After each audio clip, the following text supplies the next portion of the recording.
মহানগৰীত বৃদ্ধি পাবলৈ ধৰিছে অপৰাধজনিত ঘটনা, বিশেষকৈ চুৰি ডকাইতিৰ ঘটনা। আমি ৰিপৰ্টাৰ্ছ ফাইলৰ জৰিয়তে সম্পূৰ্ণ তথ্য দাঙি ধৰিছিলোঁ এনকে টিভিৰ দৰ্শকসকলৰ বাবে যে বিগত কেইটামান মাহত কেনেদৰে চুৰি ডকাইতিৰ ঘটনা বৃদ্ধি পাবলৈ ধৰিছে। আৰু আমি আজি যি স্থানত উপস্থিত আছো, এই স্থানত 20টাতকৈ অধিক চুৰিকাণ্ড সংঘটিত হৈছে যোৱা 6 মাহত।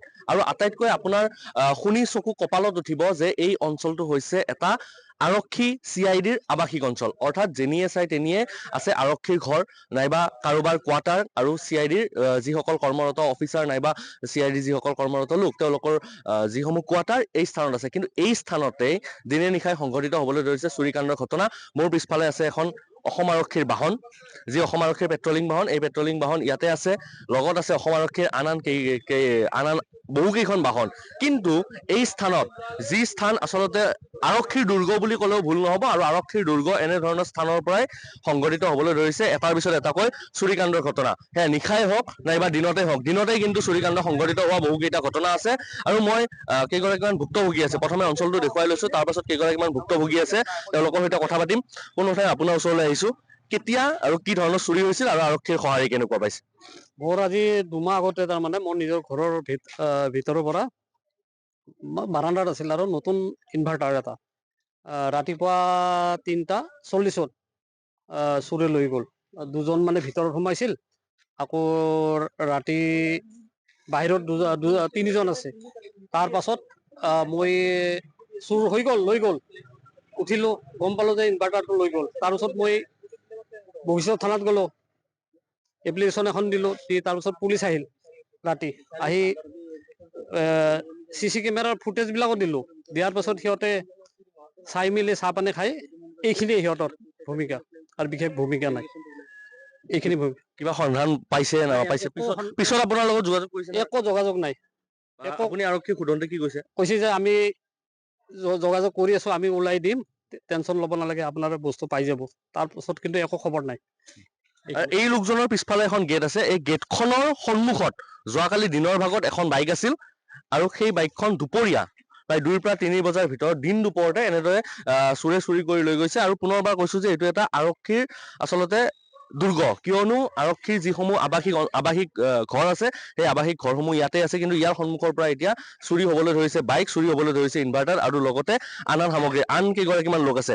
কেতিয়া কি চুৰ হৈছিল আৰু কিমান, অৰ্থাৎ আমি গম পাইছো আপোনাৰ বাইক চুৰ হৈছিল, কিমান দিন হৈছিল আৰু ক'ৰ পৰা কেতিয়া কেনেকে? পূজাৰ সময়তে মই লৈছিলো, 12 দিন হৈছিল মাত্ৰ বাইকখন লোৱা। পূজাৰ সময়তে মই লক্ষীমন্দিৰত পূজা চাব গৈছিলো, যাওঁতে 10-15 মিনিটৰ ভিতৰত মোৰ বাইকখন লৈ গ'ল। পুলিচত লগে লগে তৎক্ষণাত মই তাতে আৰক্ষী যিখিনি আছিল মই যোগাযোগ কৰিলো, তেওঁলোকে ক'লে পাম বুলি। লগে লগে মোক ক'লে বশিষ্ঠ থানাত FIR দিয়া, মই FIR দিলো। কিন্তু আজিলৈকে পুলিচে মোৰ লগত কোনো যোগাযোগো কৰা নাই। মই থানাত যাই কিনে কথা পাতো, কিবা সন্ধান পালে নেকি নাই, তেওঁলোকে কয় পাম, কিন্তু কোনোদিন আজিলৈকে একো এটা সেই খবৰ পোৱা নাই। আজিলৈকে একো মাতাও নাই থানাত, না যোগাযোগ কৰিছে মোৰ লগত, একোৱে কৰা নাই। মই নিজে গৈ কিনে থানাত উপযাচি সুধো, মোৰ বাইকখনৰ কিবা খবৰ পালে নেকি, কিন্তু আশা এটা দি থাকে যে পাম বুলি, কিন্তু এতিয়ালৈকে কোনো সন্ধান নাই। আজি এমাহ হৈ গ'ল, কিন্তু কোনো একো খবৰ দিয়া নাই। নিশ্চয়কৈ। আৰু আন এজন ভুক্তভোগী আছে, কেতিয়া কেনেধৰণৰ কি চুৰিকাণ্ড? মানে মোৰ বিয়াৰ আগত মানে চেইন আৰু নগদ মানে টকা লৈ গৈছে, এতিয়ালৈকে একো সন্ধান পোৱা নাই। আৰক্ষীক জনোৱা হৈছে, তো মানে পাম বুলি এনেকে আশা দি থাকে, কিন্তু এতিয়ালৈকে মানে একো সন্ধান পোৱা নাই। কিমান দিন হ'ল? এইটো মোৰ মাৰ্চত 2023। নাই একো সন্ধান পোৱা নাই। মানে পাম বুলি এনেকে অপেক্ষাত ৰাখি দিয়া হৈছে, কিন্তু পোৱা নাই এতিয়ালৈকে। হয় চাওক, ইজনৰ পিছত সিজন ভুক্তভোগীৰ আমি ভাষ্য শুনাইছো। আচলতে এজন দুজন নহয়, বহু কেইজন ভুক্তভোগীৰ ইতিমধ্যে আমি ভাষ্য শুনাইছো, আৰু বহু কেইটা চুৰিকাণ্ড। আচলতে এই অঞ্চল বশিষ্ঠ থানাৰ অন্তৰ্গত, আৰু বশিষ্ঠ থানাত যি FIR যি ফাইল, সেই ফাইল আচলতে এই স্থানৰ পৰা গৈ বহু কেইখন FIR তাত জমা হৈছে। আৰু তাৰ পিছতো আৰক্ষী এতিয়াও যে অসহায় আৰক্ষী, কিয়নো দিনৰ ভাগতে, নিশাৰ কথা আমি বাদ দিলো, দিনৰ ভাগতে যদি এই স্থানৰ পৰা চুৰিকাণ্ড হয়, তেনেহলে আৰক্ষী অসহায় বুলি ক'ব লাগিব। একাংশ স্থানীয় লোক আছে, কি কয়, দিনে ৰাতি এনেধৰণৰ চুৰিকাণ্ড সংঘটিত হৈ আছে, কি আৰক্ষী পেট্ৰলিং কৰিব বা আৰক্ষীৰ ভূমিকা কেনেকুৱা? পেট্ৰলিং কৰিব নাহে নেকি, বা আৰক্ষীক যেতিয়া তেওঁলোকে জনায় তাৰ পাছত কোনো ধৰণৰ আৰক্ষীৰ পৰা উত্তৰ নাপায় বুলি কয়, কেনে ধৰণৰ কথা সংঘটিত হৈছে? চাওক, এইটো এটা ডাঙৰ ৰহস্যজনক ঘটনা বুলি ক'ব লাগিব। যিহেতু আৰক্ষীৰ আৱাসগৃহত পৰা গাড়ী চুৰি হয়, আৰক্ষীয়ে কোনো ধৰণৰ তদন্ত কৰিব নোৱাৰে, তেনেস্থলত এই জনসাধাৰণৰ ক'ত আছে, য'ত আৰক্ষী প্ৰশাসনৰ বাসভৱনৰ পৰা গাড়ী চুৰি হয়, বা তেওঁলোকৰ গাত লাগি থকা সীমান্ত এই অঞ্চলত বহুত কেইটা চুৰি ঘটনা হৈছে। গতিকে তেতিয়াহ'লে ৰাইজৰ আমাৰ ইয়াত ক'ব লগা কি থাকিব? যদি আমাৰ জনসাধাৰণৰতো কোনো মানে সুৰক্ষা ল'ব বুলি আমি নাভাবোৱে।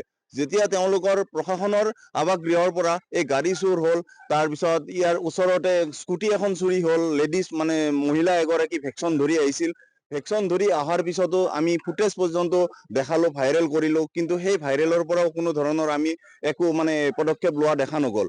গতিকে পুলিচ প্ৰশাসনে কি কৰি আছে বা পেট্ৰলিং কিয় কৰি থাকে আমি সেই বিষয়ে একো ক'ব নোৱাৰিম।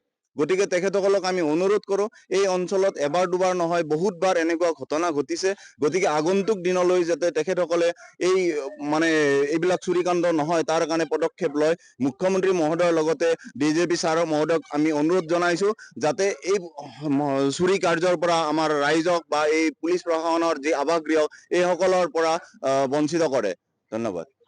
হয় চাওক, মোৰ পিছফালে যিকেইখন বাহন আপোনালোকে দেখিছে এয়া আৰক্ষীৰে বাহন, আৰু আৰক্ষীৰে বাহন কিয় এই স্থানত গুজগিজাই আছে পুনৰ মই কৈছো, আমি প্ৰতিবেদনৰ আৰম্ভণিতে কৈছিলো যে এয়া হৈছে আৰক্ষীৰ আৱাসিক এটা অঞ্চল, আৰু এই অঞ্চলতে প্ৰতিদিনে প্ৰতিনিশাই বৃদ্ধি পাবলৈ ধৰিছে চুৰিকাণ্ডৰ ঘটনা, ডকাইতিৰ ঘটনা, আৰু এনেদৰে যদি চুৰিকাণ্ড ডকাইতি কাণ্ডৰ যদি ঘটনা বৃদ্ধি পাই থাকে তেনেহ'লে এই অঞ্চলত কিন্তু লোকে বিৰাজ কৰাটো, লোকে খোজকাঢ়ি বিৰাজ কৰাটো নাইবা লোকে নিৰাপত্তাহীনতাত ভোগাটো স্বাভাৱিক কথা। আৰু এই ক্ষেত্ৰত আৰক্ষীয়ে কেনেধৰণৰ পদক্ষেপ লয় সেয়া সময়ত লক্ষণীয় হ'ব। আমি পূৰ্বতে উল্লেখ কৰিছিলো যে বিগত সময়ছোৱাত মাত্ৰ কেইদিনমান আগত আমি ৰিপৰ্টাৰ্ছ ফাইলৰ এটা আধা ঘণ্টীয়া বিশেষ প্ৰগ্ৰেমৰ জৰিয়তে NKTV দৰ্শকসকলক আমি অৱগত কৰিছিলো যে কিদৰে এতিয়া মহানগৰীত চুৰি ডকাইতি কাণ্ড বৃদ্ধি পাবলৈ ধৰিছে আৰু কেনেদৰে অসহায় হৈ পৰিছে এতিয়া আৰক্ষী।